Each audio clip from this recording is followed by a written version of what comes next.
to number 10, we have Where is Cynthia? This is a very bizarre missing persons case that was also featured on US TV show Unsolved Mysteries. Cynthia Anderson was a legal secretary from Ohio in 1980. The 20-year-old loved crime and romance novels but began having a reoccurring dream that an intruder entered her home. She told her mother about it, but she didn't think too much of it until she started receiving weird phone calls at work.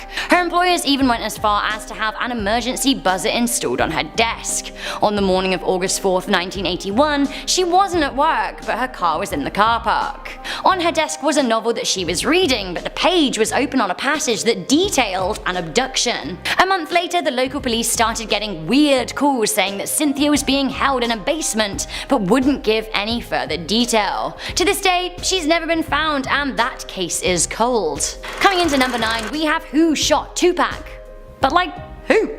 Tupac Shakur was one of the most famous rappers in the world when he was killed in Las Vegas in September 1996, nearly 23 years ago to the day. He was just 25 years old when he was gunned down in Vegas, having seen Mike Tyson and Frank Bruno fight, which must have been epic. As Tupac and his entourage stopped at a red light in the Flamenco Road and Koval Lane area, he was shot 4 times. He died 6 days later and was not in a state to identify his killer. Earlier that night, it was reported that the rapper had beef with the street gang the Crips. They could have had something to do with it, we'll just never know. A witness came forward, but then they were murdered in New Jersey, thousands of miles away, before they could even submit to further police questioning and identify a suspect. Of course, there are people out there that still believe Tupac is alive and living under a new identity. Perhaps we'll never know. Coming into number 8, we have The Children of Hamelin. So you guys may have heard of the Pied Piper, a little fairy tale with a pretty key moral at the end of it. Pay your bills, if not a bohemian musician will steal your kids. Right? Well, it turns out that there is more than just a lesson to this story. There is actually an 800-year-old unsolved mystery. You see, the Pied Piper of Hamelin was actually a real man, a piper dressed in exuberant clothing who turned up in Lower Saxony in the village of Saxon itself in 1284. According to church records, he did steal 130 children from the town who were never seen or heard from again. They were simply spirited away. But were they? We just don't know. Coming into number 7, we have Stonehenge. We're taking it back to my home country of England, but what is going on? What's going on with Stonehenge? I don't know. Stonehenge sits pretty in the Salisbury Plains in England and was laid out around 4,000 years ago at a time where transporting and lifting 50-ton sarsen sandstone and bluestone rocks was legitimately beyond human capability. Aside from the mystery of how it was built, we also don't know what it was used for. The main theory is that it was for some kind of religious worship, although there were far more cosmic suggestions. The structure is aligned with various celestial objects and has been the focus of pagan celebration, especially around the summer solstice. Archaeological digs have also suggested that a breed of giant cows were used either to assist in the construction or, were just chilling there, present, mooing. Cows are just so great. Does anyone ever just stop and think about cows? I love cows, even ancient giant cows. Cows! Moo. Recently discovered underneath the stone structure were 17 further mysterious ancient monuments, which just adds more mystery to the pile of mystery. It's a mystery sundae with a side of mystery and a mystery cherry on top. Coming in at number 6, we have the Zodiac Killer. The Zodiac Killer is one of the most elusive serial killers in modern American history. The mystery male murdered at least 5 people, but claims to be behind the deaths of up to 37 people. Despite no arrests, the California Department of Justice has maintained an open case file on the Zodiac murders since 1969. The Zodiac Killer murdered 3 women and 1 man, with 2 other male victims surviving. The killer claimed to have killed many people in the infamous ciphers, which were sent to the police. The Zodiac Killer was given their name as a result of the cryptograms sent to the police, which were a mystery unto themselves. One of those has definitely been solved, but the others not so much. The last known Zodiac murder was in the 1970s, so in theory the killer could be dead, or they could be living out their days among us, which is terrifying. So yeah, despite descriptions of the male killer at the time and many sketches of him, the case is unsolved and the murderer is, or was, at large. This is so mysterious. At number 5, we have the Texarkana Moonlight Murders. Who was the Phantom Slayer? Honestly, we don't know.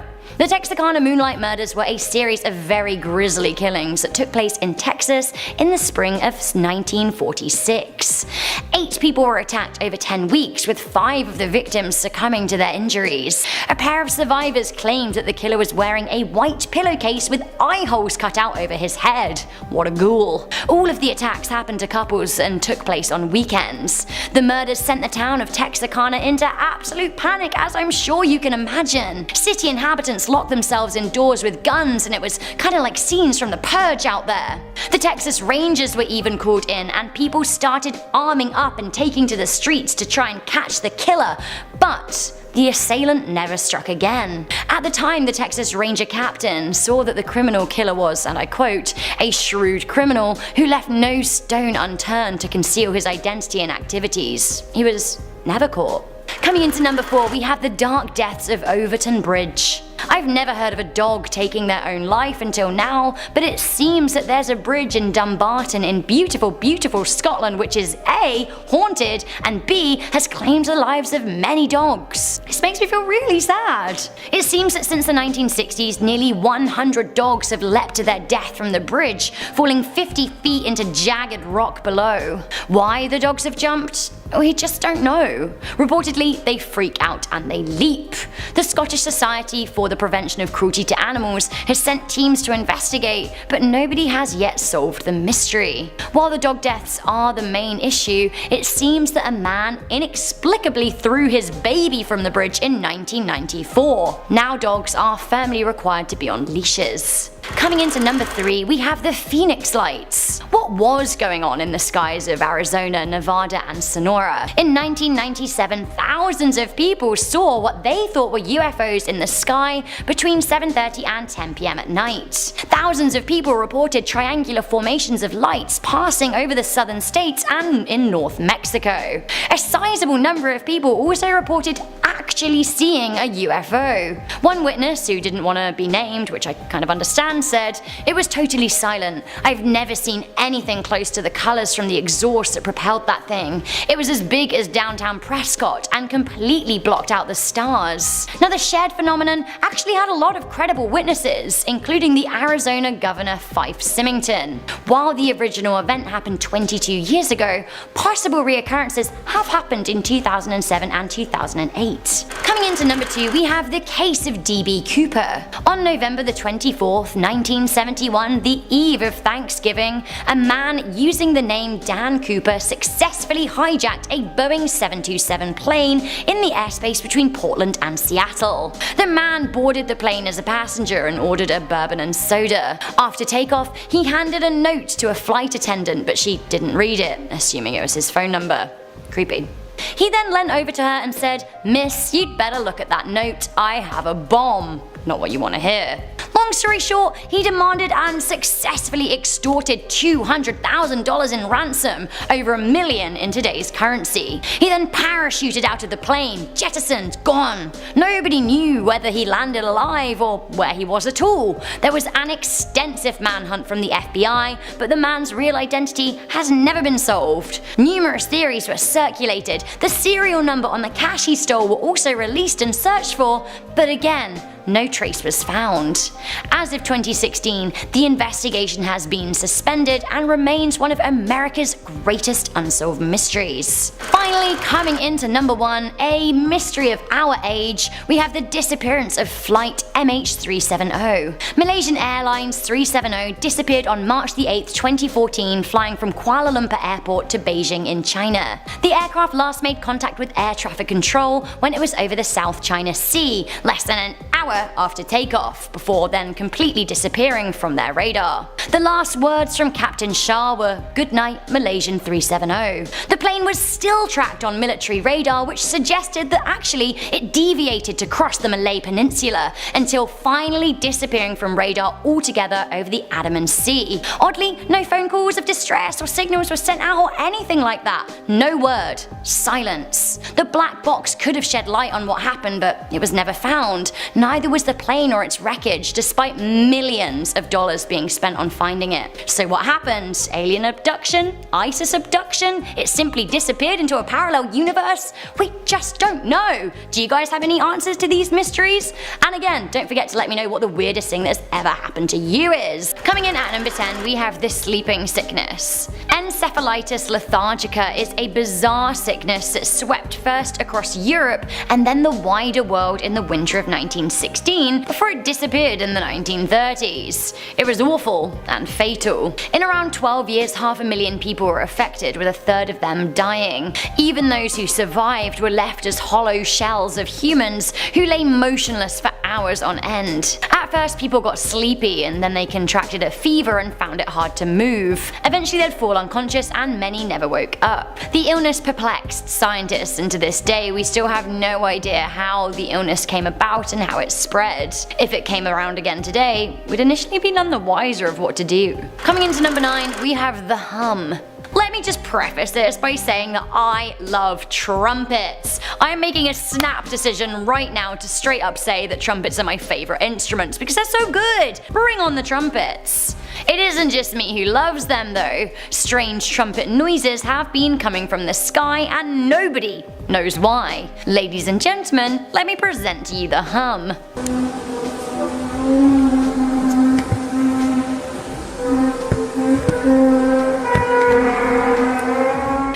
Trumpet sounds have been heard coming from the sky in many parts of the world for over a decade now. The noise kind of sounds like high school band practice and has been heard in Canada, the United States, Belarus, Sweden, the Ukraine and Germany. It seems that the phenomena is officially termed the hum, and as of yet scientists and geologists don't know what's causing it. NASA claims it's normal, saying that it's the Earth making natural radio emissions that sound strange to us. NASA said if humans had radio antennas instead of ears, we would hear remarkable symphonies of strange noises coming from our own planet. Maybe that explains it? I don't know. Scientists call them tweaks and whistlers. I don't know. Trumpets. Sky trumpets. Why? As it's nearly Halloween, I'm dressed kinda witchy today and I really want to go to Boston. I want to talk about the Salem witch trials at number 8. I suppose the mystery here is mass hysteria, but does that really explain why 200 people were accused of being witches and 19 people tried and killed for the crime? The deadliest witch hunt in history of colonial North America began when a group of teenage girls started accusing people of witchcraft.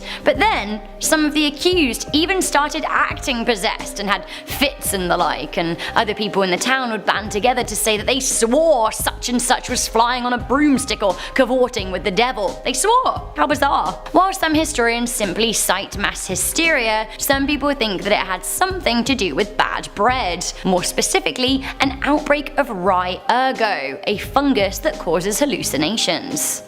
We've got a friend at number 7. It's Nessie. Oh, Nessie, where you hiding, hen? It's my best Scottish accent, and I would like to apologise to the population of Scotland for that brazen attempt at even trying. Scotland. Nessie. Okay, enough. Maybe. So the Loch Ness Monster is an enduring mystery and of course a cryptozoology conspiracy that has been going strong for a long time. So long now that Loch Ness near Fort William in Scotland, one of my favourite places in the world, sees regular tourism from monster seekers. So setting aside the fame and drama, a lot of people have seen something strange in the lake in the Scottish Highlands. In 1933, George Spicer said that he and his wife saw a most extraordinary animal cross the road in front of their car. They were driving near the loch and, what was it? Apparently it had a long neck, a wavy kind of neck, and it was thick like an elephant's trunk. They described it as being around 4 feet. That same year, a motorcyclist said that they nearly run over something of the same description. In 1934, the infamous photograph emerged, and the rest, as they say, is history. The authenticity of the image is up for debate, but how do we explain the multiple sightings? There are a lot of Scottish mysteries, but this is perhaps the most enduring. reassuring. Coming into number 6, we have the Marfa Lights. What are the Marfa Lights? They're mysterious glowing orbs that have appeared in the desert outside of the Texas town of Marfa near Route 67. They've been mystifying people for over 136 years. The lights were recorded first in 1883, but First Nations groups had been aware of them for years. There have been around 5 sightings each year of the lights over the past 50 years, and as of yet nobody knows what causes them. Some people think they're ghosts, spirit orbs, others say they're atmospheric phenomena. We just don't know.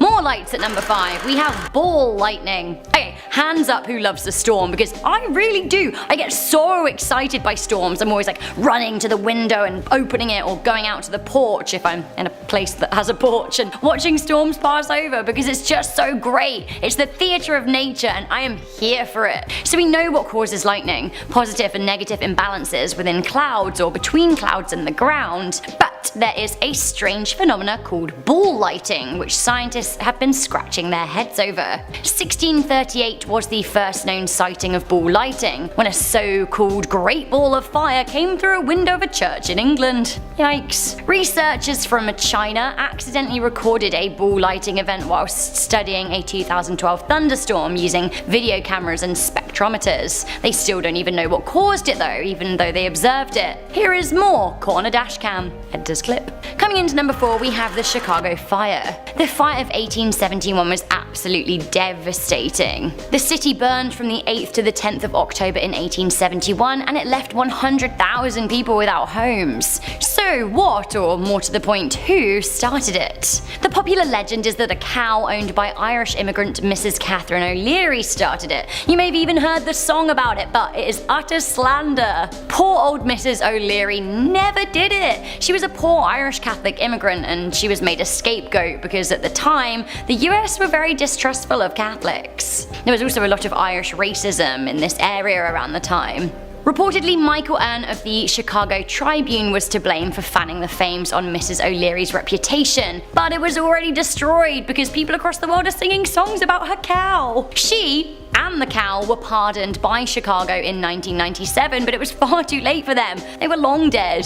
So if Mrs. O'Leary and her leggy cow weren't to blame, then who was? We don't know. It's still a mystery. Mystery or parallel universe? You decide at number 3 as we talk about Dorothy Eady, or Seti. Dorothy was born in Blackheath in London to Catholic Irish parents, and at the age of 3, she suffered a terrible fall down a flight of stairs. It should have killed her, but luckily she didn't die. She ended up in hospital, but in the time that followed, she started acting very strangely. How so? Well, she developed foreign accent syndrome and started ranting and raving about ancient Egypt, something that she'd never talked about before. At church, she was actually thrown out of her Catholic school for declaring her love for Osiris, the Egyptian god of the underworld and the judge of the dead. Her parents decided to take Dorothy to the British Museum, which is where it all kicked off. She saw a photograph of the New Kingdom Temple and loudly declared, "This is my home, but where are all the trees? Where's the garden?" Now it turned out the photograph was of the temple of Seti I, the father of Ramesses the Great. Dorothy became so absorbed by the museum that she met a keen Egyptologist and was encouraged to study ancient Egypt herself. She even moved to Egypt before the age of 30, and she changed her name to Seti. When she arrived, she kissed the ground and claimed that she'd come home to stay. This is when she started having visions. She said that she was visited by an apparition known as Hora. In hieroglyphics, she wrote 70 pages dictating her former life as a priestess of the Temple of Seti. Now this was done with scary accuracy. In an attempt to prove herself, she led archaeologists to a site in the Seti Temple ruins, and excavations uncovered things that fully matched her visions and descriptions. Seti died in 1981, and the New York Times hailed her as the most intriguing case of reincarnation. What happened at the Dyatlov Pass? You tell me! At number 2. We still don't know what went down on the evening of February the 1st and the morning of February the 2nd, 1959 in the northern Ural Mountains. A group of 9 cross-country skiers who were all experienced winter trekkers set up camp in the mountains, but by the morning, they were all dead. One body had evidence of a blunt force trauma consistent with a brutal assault. Another had third-degree burns. One had been vomiting blood. 6 of the group died of hypothermia. One of the group was missing their tongue and their eyes. Another of the group's clothing was found to be radioactive. Like, what? It seems that something in the night caused the group to tear out of their tents without proper clothing to face the sub-zero snowy climate. The Soviet authorities did investigate the suspicious deaths, but the case remains unsolved. Leading theories include an animal attack, an avalanche, infrasound panic, or assassination. Others say it could be paradoxical undressing from hypothermia, which causes people to act crazily. Some people even say that it could be aliens, and to be honest, it sounds like the most likely explanation, right? The area remained closed for investigation for 3 whole years, but it's now open, and it has been named the Dyatlov Pass in memoriam of the group leader. Recently, Russia have actually launched a new investigation into what happened, so maybe one day we'll find out. Finally, coming into number 1, we've got the universe. There is no bigger mystery than how the universe began, and I mean, it's kind of mind-bending, right? If we truly knew how the universe began, it would help us understand our beginnings, sure, but it would also cause a lot of chaos. What if there isn't a god, and what if there is?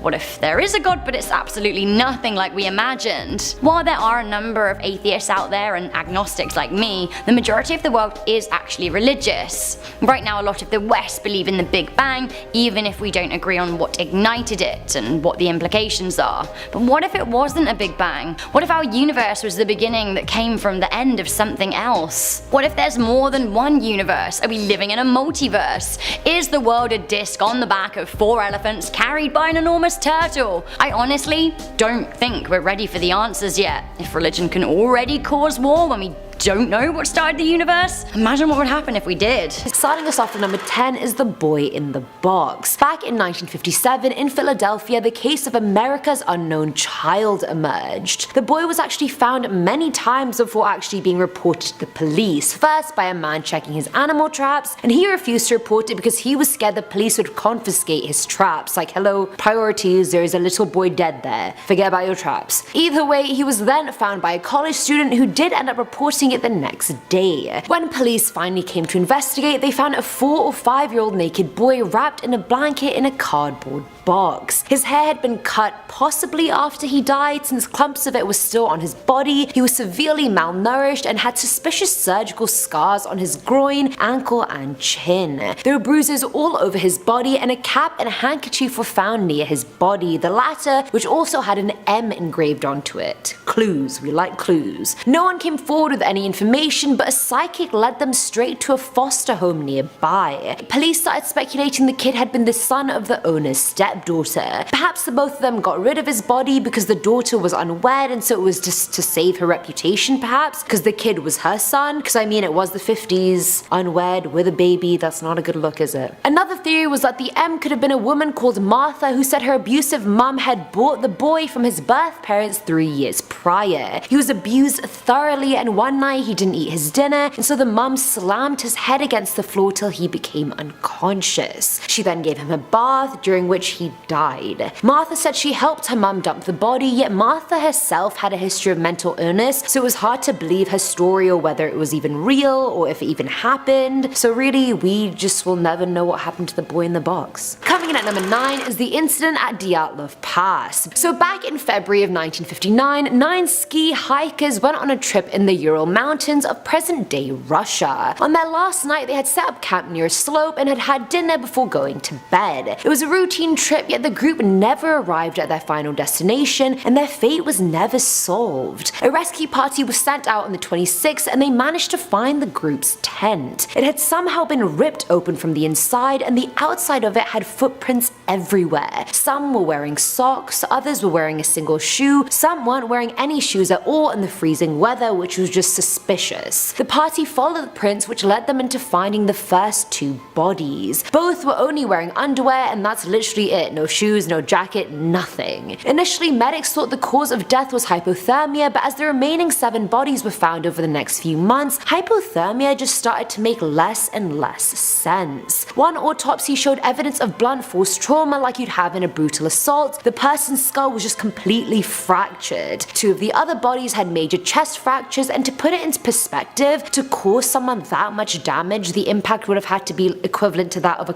car crash. That is a lot of impact. A lot of damage. Now the three bodies had no external wounds to explain their fractured bones, so how did it happen? One of the bodies with the fractured chest was also missing her tongue, eyes, and lips. Another body just had a really high level of radiation on their clothes, whilst the rest of the group did actually die of hypothermia. But the reason what rushed the group out of their tents inadequately dressed that morning remains a mystery. Speculations include some kind of UFO attack, an attack from the indigenous Mansi people, and maybe even a military test gone wrong. Who knows? At number 8 we have the satanic beheading. Now back in Feb of 1981, Leroy Carter Jr. was walking through Golden Gate Park looking for a place to sleep. He found a spot near Alvord Lake, got his sleeping bag out, and just hit the hay. The next day, police found Carter's body dead, but there was one thing that made his death stand out, and that was he was decapitated. That feature pointed to a ritual or some voodoo being involved in his death, but background investigation into his life showed no links to the occult whatsoever. His neck was sliced through cleanly, and a chicken wing and 2 corn cobs were found stuffed into his neck. Around his body, police found the mutilated remains of multiple dead chickens, so a ritualistic sacrifice was all they could think of. After consulting an expert, their theories pointed towards Santeria, which is an Afro-Caribbean religion based on Yoruba traditions and beliefs. Sacrifice plays a major role in their religion, but most rituals involve chickens, not humans, but some underground sects still seek out human victims. After research, investigators figured that the killer had to be back 42 days later to place the head back, and so forces staked out the park as the day approached, yet the killer managed to come and go without being detected. The ritual complete, the culprit was never found, and Leroy's murder was never solved. Filling at number 7 slot are the Salish foot discoveries. This one is just so weird, I don't even get how we haven't figured it out yet, but since the summer of 2007 till now, people have found a total of 20 detached human feet on the coast of the Salish Sea. A Canadian officer claimed that foul play had been ruled out and that the feet must be from either people killed in accidents or by suicide, because all the feet had detached via normal decomposition process. Most of the feet were found actually wearing sneakers, which kept them floating and relatively preserved. After the 5th foot was found, the incident started getting a lot more international media attention because,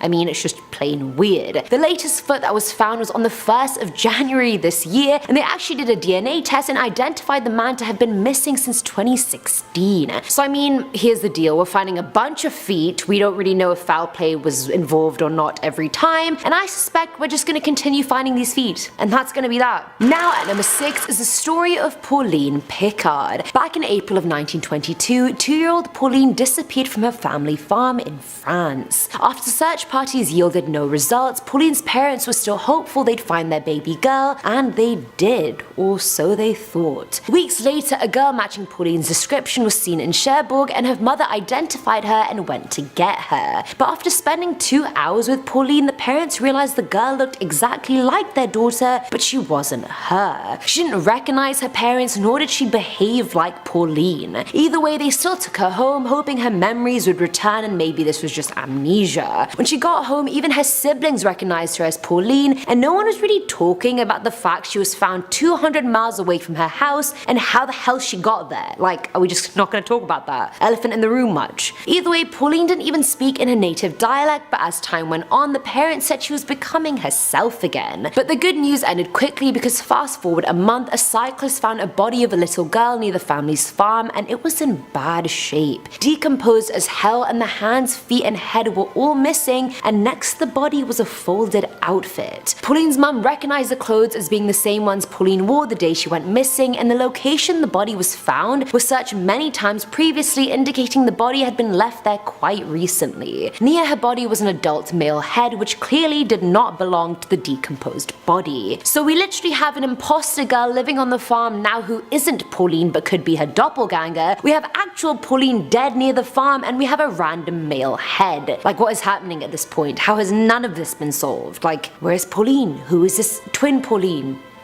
Pauline! Coming in at number 5 are the noises. Back in December of 2016, a CIA officer went to the health office in Havana after apparently feeling nauseous, dizzy, and having a headache. Which is, I mean, fair enough, people get sick in the winter, it's no biggie. But 2 days later, 2 other CIA officers reported the same thing. 2 years later, this number had grown to 39 officers, and each victim claimed the symptoms had been triggered by a bizarre noise they'd heard in their hotel rooms or their homes. One claimed it was very high-pitched, almost like a beam of sound had just been pointed into their room. Another person said it was like the sound marbles make when they roll across the floor. The CIA was completely blindsided by this because they hadn't developed any weapon or knew of any weapon that could cause these symptoms, and if anyone would have known about it, it would have been the CIA. Some of the victims had even recorded the sound, but that just made things worse. Scientists analyzing the sound said they were insects, but how could insects lead to symptoms like that? It just doesn't add up. In May of last year, an American worker posted in the US consulate in China was diagnosed with the same thing, so no one knows what's happening, but CIA agents are dropping like flies, which may not even be a bad thing. They have done some pretty messed up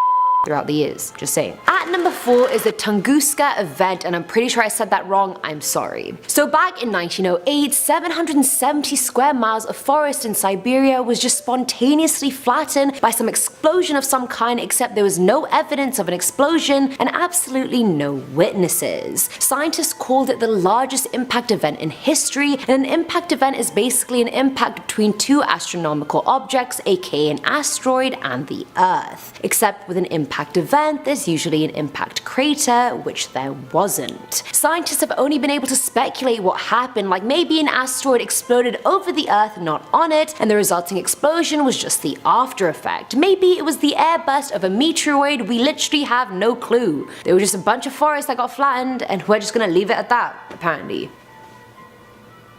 Filling our number 3 slot are the Hinterkaifeck murders. Back in March of 1922, in Weidhofen, Germany, the 7 people living on the Hinterkaifeck farm were all found dead. But things were already getting creepy leading up to the incident. Days beforehand, the maid of the family quit, claiming she felt the house was haunted. The father found a bizarre newspaper in the house that no one had bought, and he'd also found footprints leading to their machine room outside, yet no one was in there and no one had gone in there. At night, the family would hear footsteps in the attic despite finding no one there, and so a ghost inhabitant was very much possible. The new maid Maria arrived, and that day 4 family members were believed to have been lured to the family barn and then murdered by a mattock. The killer then went into the house where he killed 3 more people, and all the bodies were discovered a full 4 days after the murders. The family failed to show up at church, the kids were absent from school, and the postman realized the family's mail had been there from a few days ago. Eventually, the village guide went to the house and entered the barn and found the bodies. During the investigation, the weapon was nowhere to be found, and after the autopsies were done, they found out that one of the children was actually alive for hours after her assault. She had pulled out her hair in tufts while laying in the straw in her own blood.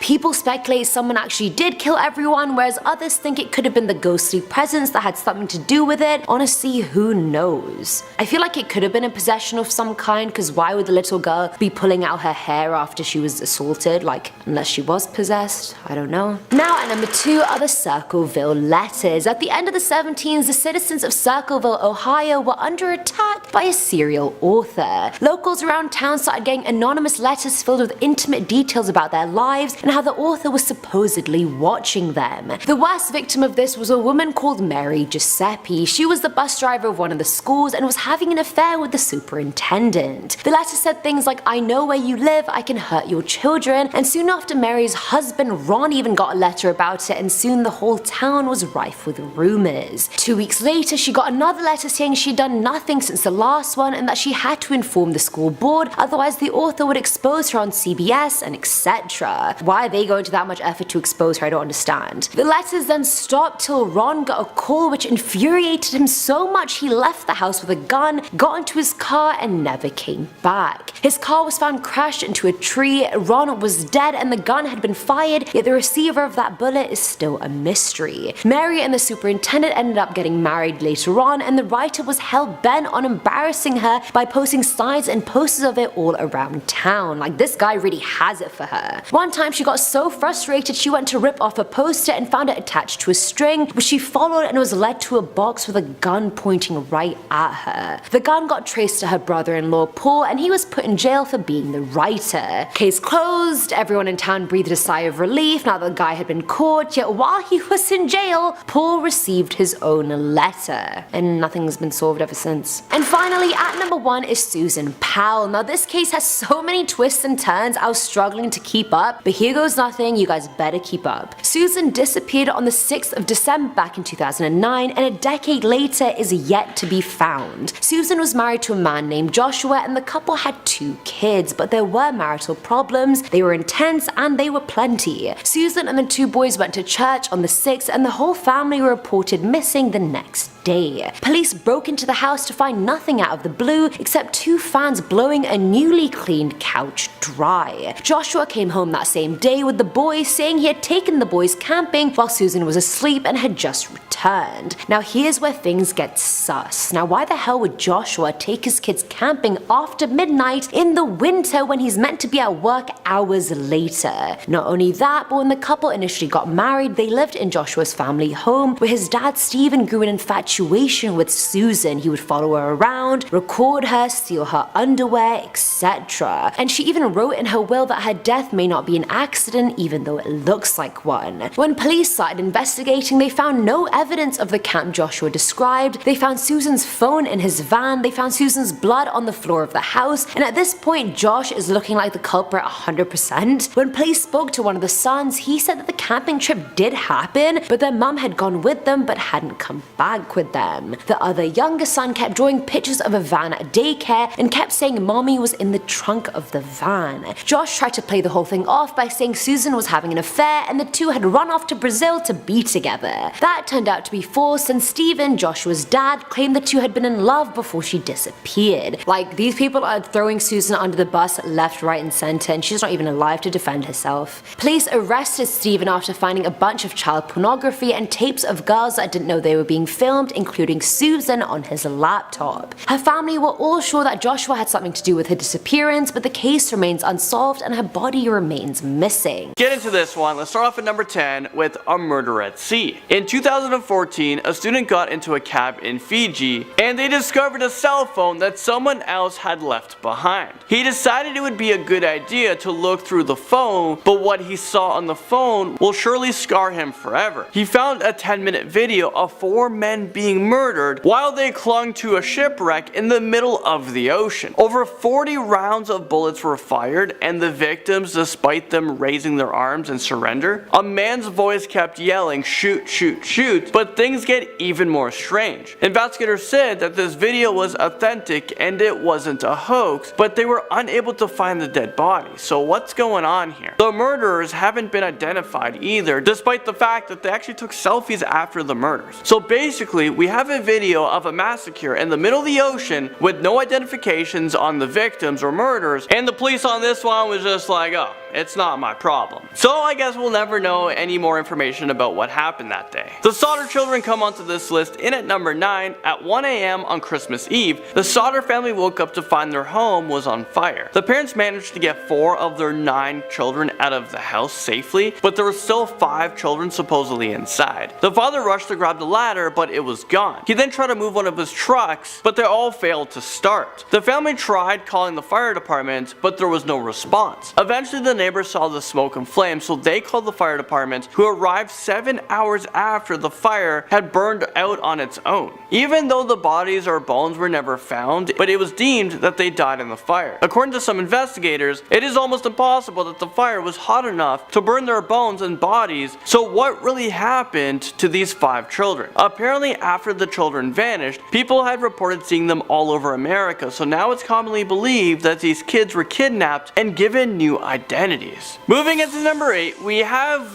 this incident that happened in Russia. A group of college students wanted to go on a camping trip on a popular Russian mountain. So they hiked up the mountainside and they set up their camp, but they didn't know that no one would ever hear from them again. And that's because another group discovered their dead bodies when they were hiking up the mountains. When investigators arrived on the scene, the first thing they noticed that there was a tent cut open from the inside and all of their belongings and most of their shoes were left in the tent. So one girl was found without a tongue, her eyes, part of her lip, and the others were found in nothing but their underwear. No one knows what happened that day or who committed these violent slayings. All I know for sure is that I don't want to be hiking up this mountain anytime soon, because I don't know what the heck is going on. The Voynich manuscript makes its way into number 7. This is a very mysterious book that has been dated back to the 15th century, but nobody knows who made it or where it even came from. There are over 200 pages of random drawings, codes, receipts, and notes. The entire book is written in an unknown language, and the pictures of the flowers and creatures don't even exist on Earth. This manuscript has been passed to a bunch of different experts who are unable to decipher anything in this book. Some people believe that it is written in a secret language, while others believe that it came from a lost civilization, and there are those people who think that this book came from aliens. Which theory do you guys agree with? Let me know in the comment section below. Confusing us in at number 6, we have the Bermuda Triangle. This is a mysterious and strange area that spans about 500,000 square miles off the southeastern tip of Miami to Bermuda and Puerto Rico, where dozens of ships and airplanes have disappeared without a trace. This actually confuses me, like what is going on down there? Ships and planes have vanished from the area even when the weather is good and without them sending a distress signal. As far as we know, 75 planes and hundreds of ships have mysteriously vanished in the Bermuda Triangle, and there are a lot of conspiracy theories that try to explain this phenomenon. Some people say that it's because of paranormal reasons, others say electromagnetic interference. It could be because of bad weather or because of the Gulf Stream. Despite all of these proposed explanations, no one is sure what is causing all of these disappearances, and you know what? I think it's a simple answer. I blame it on aliens. The Pollock twins creep into number 5. They were two English girls who were often regarded as proof of reincarnation. Joanna and Jacqueline Pollock were fatally hit by a car while they were walking to church with one of their friends. The girl was very close to her parents, so when they passed away, the family had an extremely difficult time coping with their death. The parents wanted nothing more but to have them back, and the father said that they would have another set of girls soon. Well, that following year, the mother got pregnant and gave birth to identical twin girls named Jillian and Jennifer. What makes things even more strange is that one of the girls has a birthmark on her waist that matched the birthmark that Jacqueline had. Jacqueline had also had a birthmark on her forehead that resembled the scar that Jacqueline had. When they were 2 years old, they began asking for toys that belonged to the sisters who died, despite them never seeing the toys before. And oh yeah, they would always panic when they saw moving cars, and they would scream, "The car is coming to get us." So many people said that they were reincarnations and their memories and souls are living on. Next up, number 4, we have the Green Children. During the 12th century, 2 children mysteriously appeared in the village of Woolpit in Suffolk, England. The little boy and girl spoke in an unusual language. They wore strange clothes and only ate raw beans. Oh, and their skin was also green. The little boy died later of an unknown illness, but the little girl survived and she eventually learned how to speak English. She told the villagers that she came from an underground world where everyone was green and the sun never came up. She said that they were in a tunnel taking care of their father's cattle when they heard the bells of a church ring, so they decided to follow it. She said that they entered a narrow opening in the cave and crawled deeper and deeper into the darkness until they saw a flash of light. Modern researchers are trying to come out with a bunch of explanations for this story, but they can't say for certain where these green people came from. Jack the Ripper slashes into number 3. This is probably one of the most notorious and infamous mysteries of all time. Jack the Ripper is an unidentified serial killer who terrorized the streets of Whitechapel in London in 1888. Jack the Ripper was responsible for the brutal murders of at least 5 prostitutes. He would slash his victims' throats before cutting up their abdomen and mutilating their organs. There is little information about this serial killer, and authorities believe that he could have killed many other victims. What makes this case so eerie is, despite all of the man hours put into this case, we've never been able to identify Jack the Ripper. There are so many conspiracy theories about his identity, and some people believe that the royal family was in on it, or the famous author Lewis Carroll was the true murderer. There are even cryptic letters sent to the police that described his slayings, but we were still no closer to finding out his true identity. Flying into number 2, we have Flight MH370. This case has been one of the world's greatest aviation mysteries when it disappeared without a trace on March 8th, 2014. So this is just like 4 years ago. The Malaysia Airlines flight MH370 took took off from Kuala Lumpur and was headed to Beijing, but Malaysia Airlines lost contact with the plane and it was never heard from again. Authorities have claimed that just before they lost contact, they heard "Goodnight Malaysian 370" from either the pilot or the co-pilot. Experts have determined that the plane probably flew for 7 hours before the fuel would have ran out, and then they most likely crashed 1,000 miles west of Perth, Australia. However, despite huge search parties, they were unable to find the wreckage of the plane. People believe that the pilot went on a suicide mission and planned the killing himself, and the other 238 passengers on the plane, but this is all speculation, and this mystery will probably never be solved. And finally, in at number 1 spot, we have the Zodiac letters. We've talked about the Zodiac many times on this channel, but the Zodiac killer's identity has never been discovered, but what we know is that he committed his murdering spree in Northern California from late 1960s to the early 1970s. He has murdered at least 5 people, severely injured 2, but authorities believe that he could be responsible for maybe 20 to 28 other murders. I mean, is this real life right now? The name Zodiac originated from the killer, who sent several cryptic and taunting letters to the local newspaper. His letters were written in 2 parts. The first part was usually written in plain text, while the other part written in ciphers, which apparently contained his identity. In the first part of the letters, he would threaten the newspapers to publish his letters or else he would kill more people, and in the other part, he listed the names of his next victims in code. These letters all had cryptograms, and only one of these puzzles have been solved today. Well, there you guys. Starting us off at number 10 is the Battery Man. Slavisa Pajkic, aka Biba Struja, aka Electric Biba, is a man who since the age of 17 has apparently had electricity coursing through his body at all times. He can literally fry a hot dog with his bare hands. He claims he's an insulator, accumulator, conductor, and heater all in one. Using 2 metal pins, he can even make a light bulb light up, even though if any normal person touched 220 volts, they would die. Not him though, it's not even a thing for him. Just makes it look so easy. He even makes an electric circuit with him and a bunch of his students holding hands, and he helps people with their sinus and back problems, their migraines. Like, look at what his touch does to these people. Look at this clip right now. Rada u grad I pomažem ljudima. Migrena, glavobolja, sinusi, problemi sa kičmom. Trudim se 50-50. And if that didn't manage to convince you, he became a Guinness World Record holder back in 1981 when he touched a few thousand volts. He also heated water to 97 degrees Celsius in the record time of 1 minute and 37 seconds. And no one knows how he has this power, how the electricity entered him and never left, how he controls it, or how he hasn't died from it yet. We just have no idea. But I would love to be like a walking appliance. It would save me so much money in electricity. In at number 9, the Paulding Light. A small light that appears in a valley outside of Paulding, Michigan. This has been a mystery that has been puzzling investigators since the 1960s. It almost looks like a flame, man. Yeah, it looks like a flame out there.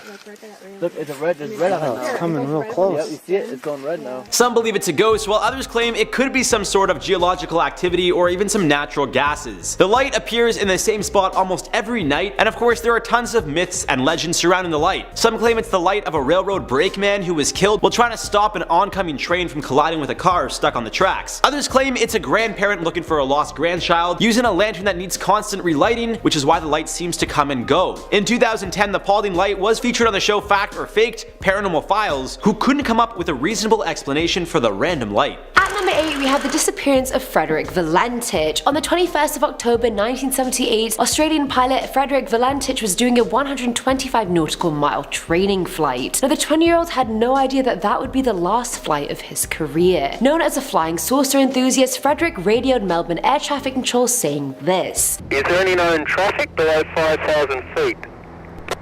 No known traffic. Seems to be a large aircraft below 5,000 feet.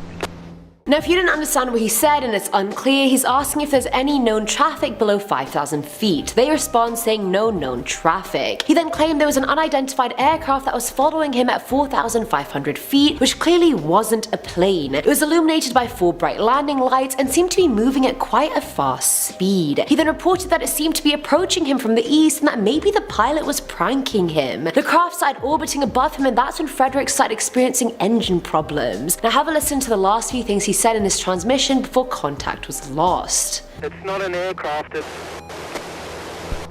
hovering, and it's not an aircraft. Search parties were sent out and covered 1,000 square miles around the perimeter, yet he was never found. The last thing he says is it's not an airplane, and then contact just gets lost. Like, where did you go? Were you abducted by aliens? At lucky number 7, Dale Kerstetter. This mystery is exactly that because no one knows the answers to anything, really. September 12, 1987, Kerstetter started his weekend shift as a security guard at the Corning Glassworks plant in Bradford, Pennsylvania. When another security guard arrived the next morning to relieve Kerstetter of his shift, Dale was nowhere to be found. $250,000 of platinum pipe was also missing. However, Kerstetter's truck was still in the parking lot, and after the police were called to investigate, they were stumped. The keys to the truck were still in the ignition. Kerstetter, a heavy smoker, left behind a full carton of cigarettes. The only thing missing was his .22 caliber pistol. What's even more interesting is Dale's lunchbox was full, and upon reviewing security footage, about 10 minutes into Kerstetter's shift, a masked man is seen approaching the back of the plant. Kerstetter is seen walking up to him and then looked directly at the camera. The two men were never seen again. To this day, some believe Kerstetter was part of a heist, while others think he was coerced into the crime. He was looking at the camera as a signal of asking for help. Kerstetter had 6 kids and 2 grandchildren at the time of his disappearance. No one has seen or heard from him since that night, and many are still wondering what really happened to Dale Kerstetter. Now at number 6 is the sand geysers. So everyone knows about water geysers. They're out here going to Iceland and chilling in those hot geyser baths and whatnot. Nothing new, I wish I could do that. But back in 2008, in the eastern city of Al Asa in Saudi Arabia, a sand geyser just appeared out of nowhere. The sand was coming out and reached 9 meters in vertical length, but no one was able to explain how the phenomenon was happening.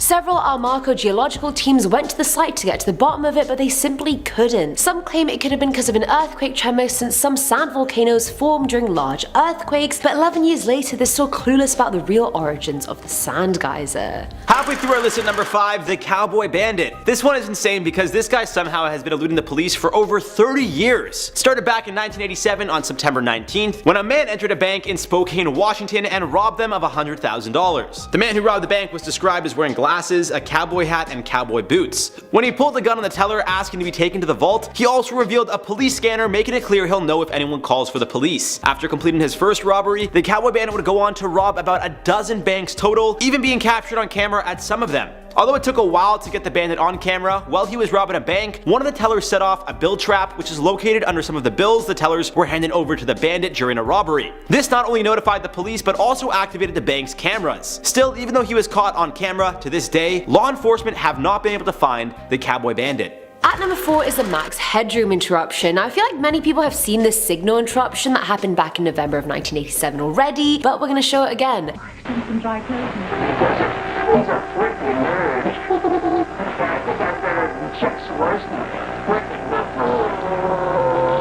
The signal intrusion happened at about 9 PM during the sportscast news on WGN TV and lasted about 28 seconds. The second intrusion happened during Doctor Who and that lasted about 90 seconds. It's been 30 years now and the hijackers behind the interruption are still unknown, and honestly the whole thing was just really creepy. The person in the video is wearing a max headroom mask and sunglasses with this buzzing sound in the background. In the first intrusion he's just swaying from side to side, bobbing his head up and down in front of this metallic striped background. In the second one, the person actually talks, saying he's a freaking nerd. Heeing away, he starts humming and singing a song and seems like he's on some kind of high level of drugs. He goes on to say, I just made a giant masterpiece for all the greatest world newspaper nerds, and I mean, he's not wrong. 30 years later, we're still talking about it, trying to figure out who it was. In at number 3, Leah Rowland. At around 10:30 AM on March 20th, 1997, Leah Rowland was working as the manager of a gas station in Nebraska. The mother of 2 had just gotten promoted the day before and didn't think twice when a red Pontiac Grand Am pulled in to get some gas. The man in the red car walked into the gas station without shoes on and sweatpants rolled up to his knees. He waited for a mother and her daughter to leave the store and then approached the counter. Leah was instructed to hand over the money in the cash register, which she did, a total of $150. She was then told to lay on the ground. Complying with everything the robbers said, Leah wasn't expecting him to shoot her 3 times, twice in the arm and once in the head, killing her instantly. The suspect then took off with the money, some soda, a pack of cigarettes, a lighter, and the gas he filled his car up with. Although there was surveillance footage of the entire crime, to this day, Leah's killer has never been found. Now at number 2 is the Hampton Court Palace ghost. Now this grand estate was the home of Henry VIII and all his 6 wives and all their kids. And I feel like I learned about this guy in history at primary school more than I learned about anyone. It was a tie between him and both world wars, so I mean that's saying something. So the staff at the palace heard the alarm go off, which meant the fire doors were open, but when they rushed to check there was nothing there. But in the footage you can see the doors opening even though no one's physically opening them, and then a man appears out of nowhere in medieval clothing and leaves through the doors. You don't see the doors actually being pushed open by hand. Figure strides forward and slams them shut. As you can see, and close-ups have shown that it appears to be dressed in medieval clothes, similar to what Henry VIII would have worn. Now no one saw any person come in and out of the building, yet the footage shows otherwise, and it looks like a skinnier version of Henry VIII, to be honest. Like maybe the afterlife made him skinnier. A good diet plan though.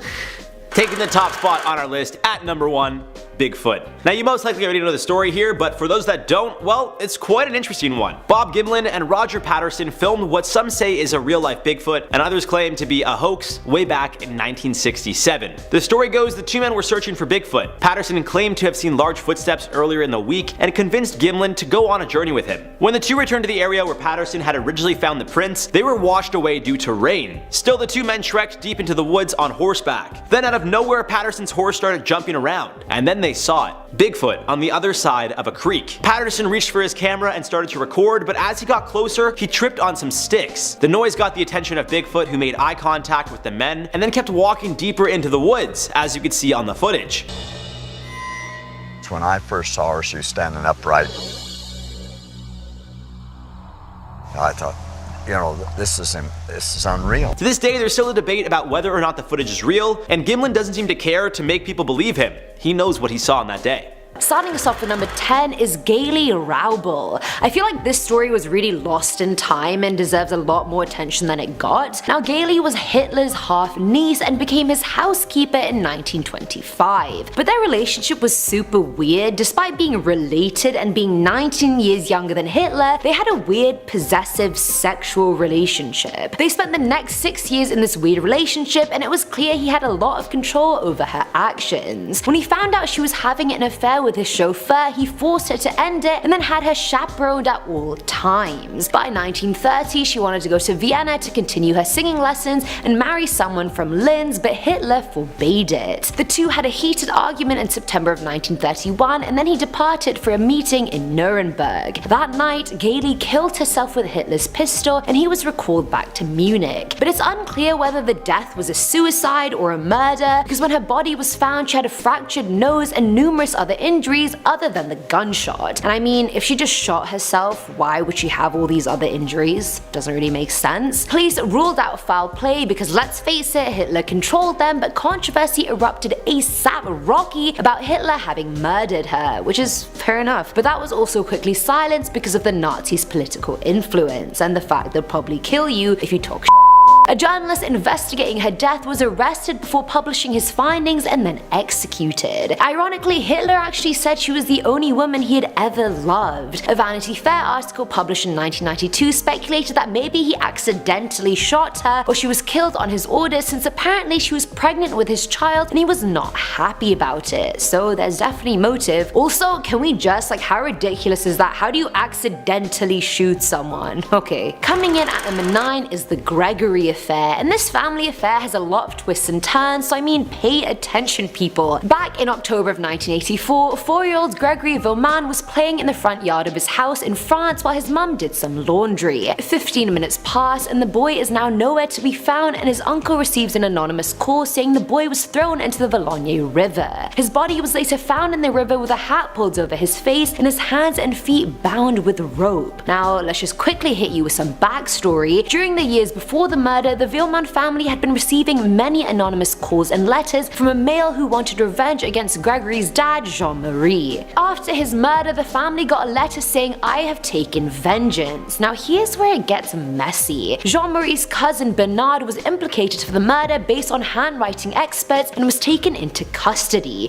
He denied any involvement, but Jean-Marie promised in front of a bunch of press that he would kill Bernard. When he was released, Jean-Marie shot him as he was leaving for work and then was sent sent to jail for murder. Didn't really think that one through, did you? While that was going on, Gregory's mom was then identified as the one writing all the letters, and then she was charged with a murder and then cleared of the charges 7 years later. This is like Keeping Up with the Kardashians, but it's like the Vilmans. The case stayed cold till 2000 when DNA testing reopened it and implicated 3 more family members, the great aunt and uncle and another aunt. So at this point, half the family has been implicated in the murder with no conclusion, and no one knows who killed the boys still. Keeping Up with the Vilmans. I would watch that. At number 8 we have the Jameson family. Now this family of 3 suspiciously disappeared on the 8th of October in 2009, but the whole thing was just majorly sus. The family's pickup truck was found a few days into them being missing and it was abandoned. Their malnourished dog was found inside along with their IDs, their phones, their wallets and $32,000 in cash. But apparently that was all good because the family was known to carry huge amounts of cash with them, which again, I don't know why anyone didn't question that.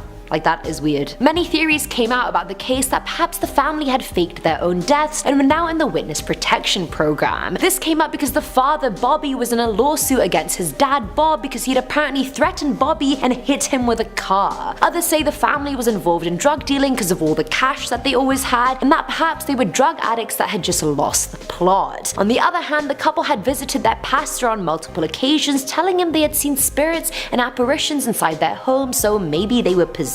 I don't know. Others even think it was a group suicide. Like, there's just a lot going on and I don't know who to believe. The remains were found 4 years later and were correctly identified as the 3 family members. Still no idea what the hell happened though. Filling our number 7 slot is the ghost blimp. Now back in the summer of 1942, the locals of San Francisco saw something bizarre in the sky. They witnessed a sagging broken blimp falling to earth. On its way down, it stopped on a rooftop and then took down a bunch of power lines and damaged the nearby area quite a bit. After watching it fall for what seemed like ages, when it finally landed, locals ran to help the crew inside, only to find out that no one was manning the blimp. Everything inside looked normal-ish. The engine had been smashed on impact, the propellers were bent, and gas was leaking into the street, but the lifeboats and parachutes hadn't been used, so where the hell was the crew? The blimp had left the naval station that morning with Lieutenant Ernest Cody and Ensign Charles Adams on board, yet the duo were never seen again. The Navy were adamant the men wouldn't leave the blimp voluntarily, so they theorized that perhaps the gondola door malfunctioned and one of them fell out and the other tried to steer the ship down to the water to save him and then fell out as well. Seems like a very unlikely story, but sure, I'll give you the benefit of the doubt.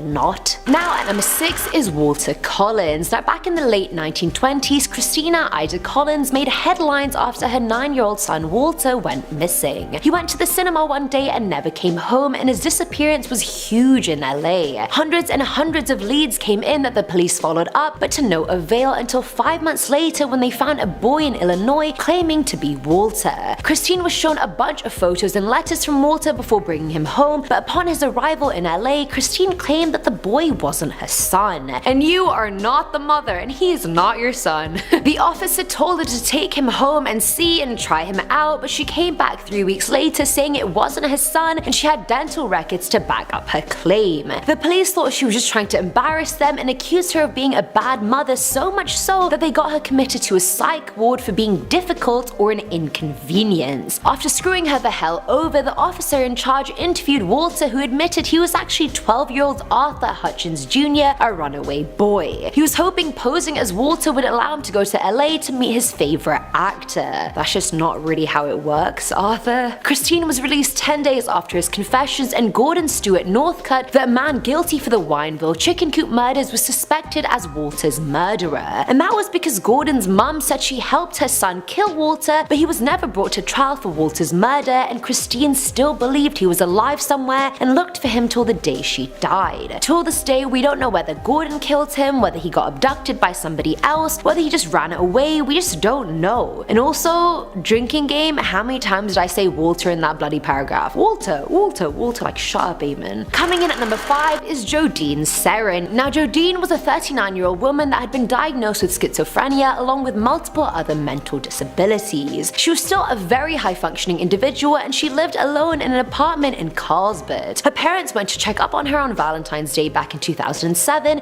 and they walked in on what they thought was a funnily awkward scene. They caught Jodine in bed having sex with who they assumed was a boyfriend. I don't know, maybe you just want to sleep around, maybe it's not a boyfriend. We don't shame Jodine. Either way, the parents told them to get dressed, assuming an embarrassed couple would soon come out of the room, but they were quite wrong. After waiting quite a while, they checked in on them again and realized the man had escaped without being detected and that Jodine had been strangled to death. She had been beaten and had been dead for at least a day or more before they actually found her. Forensic evidence a decade later confirmed the man in the room that day was not her killer. Autopsy results pointed to blunt force trauma to the head as the cause of death. The case stayed cold for a very long time, but in 2018, David Mabrito was identified through DNA and genetic ancestry as being a possible suspect for her murder. But he committed suicide in 2011, so I guess we'll just never know. At number 4 is the Phantom Barber. Now let me set the scene. Location, Pascagoula, Mississippi. Time, summer of 1942. A contained fear took over the locals of the small coastal town as someone broke into people's homes at night by slitting their window screens. He would go into women's bedrooms and cut off locks of their hair, but that's it. He wouldn't kill them, no one would get hurt, but quite a few women reported the incident. The first 2 incidents were innocent, but the third got violent. The Phantom Barber attacked a sleeping couple by assaulting them with a crowbar, breaking the woman's teeth and knocking the husband completely out. Both survived but could not for the life of them identify the assailant. In the 4th incident, he seemed to have chloroformed his victim and taken her hair, but again, that's it. Retired chemist William Dolan was charged with the attacks when a bundle of hair was found behind his residence. A few years later, he was released after passing a lie detector test, so no one quite knows who this person was. Some still believe it was William behind the incident, some people think it's someone else completely, whereas others just have no clue whatsoever. Which camp do you fall under?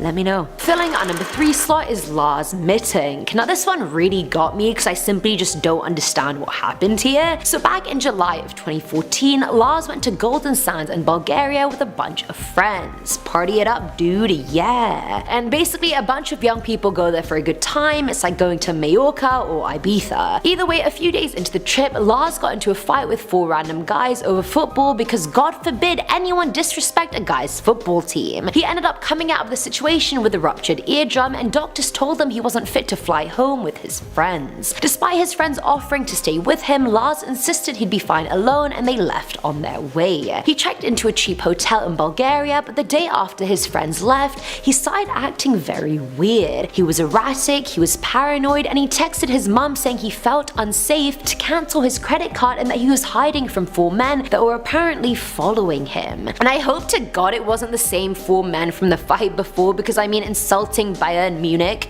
it's not that deep, it's really not. Either way, the CCTV footage captured Lars' last moments where he was seen inside Varna airport with his bags. A while later, he can be seen running straight out of the airport without his bags, and then outside the airport he runs to a fence, climbs it, runs into the woods, and has literally never been seen since. Where are you at? No. Now at number 2 are the Devil's Footprints. Now back in February of 1855 in Dover, England, residents of a town woke up to find hoof-like footprints around their homes. The prints were 4 inches long and 3 inches wide and covered 40 to 100 miles of track, which is quite substantial. But the weird thing about it was that the marks were in a single file line, and no 4-legged animal could have produced prints like that. So locals truly believe the devil had come to Dover, because that's clearly the first thing you should think of. The prints just went straight over obstacles like rivers and houses and haystacks, and were even on top of people's houses on their roofs. Some people literally had these prints walking straight up to their front door, and back in the day, all hell freaking broke loose and people were hoping to God it wasn't Satan. They were pointing to hopping mice, or a kangaroo, or badgers, or an experimental balloon. Kangaroos in Dover, England, really. Basically, they were clutching at straws, and no one's figured out what the hell happened since then, so we're just gonna keep it at that. It was a kangaroo, or an experimental balloon. Alright, and I thought I talked a lot of shit. And finally, at number 1 are the Lead Masked Men. Back in August of 1966, 2 corpses were found on Vintum Hill in Rio de Janeiro. The bodies were wearing suits, waterproof coats, and had lead masks over their eyes. Now with their bodies, authorities found towels, water bottles, and a notebook with the instructions 1630 be at agreed place, 1830 swallow capsules. After a effect, protect metals, wait for mask signal. The men were identified as Manuel Pereira de Cruz and Miguel Jose Viana. The families told authorities they said they were going out to get work supplies but instead boarded a bus and headed towards Niterói. The two stopped at a bar in town where the waitress claimed Miguel seemed especially nervous and was constantly checking his watch. Now, no one knows what was in those capsules that both men swallowed, and the toxicology report was inconclusive. The lead masks also made no sense. Like, if they were protecting the men from radiation, fine, but what radiation? Bish aware. 50 years later, we still don't know what the hell that was, and I guess we never will. That's why it's number 1 on this list.